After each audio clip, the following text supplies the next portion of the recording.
i-unbox ko muna siya. Tara na! Kailangan natin ng para ma-unbox natin yung ating in-order. Let's go!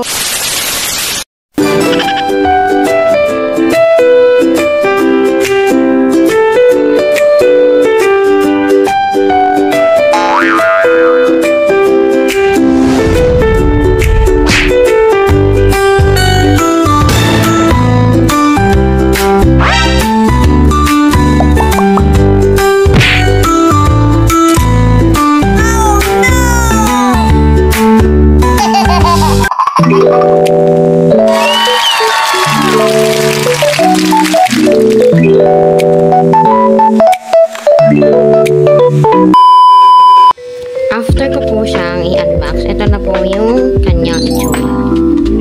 Ito yung saksakan niya sa piano. Pag inapakan mo, dapat magsusustain siya. Uy! Ganda oh! Talagang pag ginanon mo, damang-dama mo talaga na yung apak niya iba.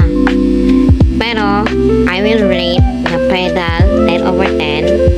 Sa packaging pa lang niya, bongga na. What more pa pang ginamit natin? So, I will make the video later na yung pedal. Magagamit ko na siya sa December. Thank you very much sa Shopee. Kamsahamnida. Tarang yun.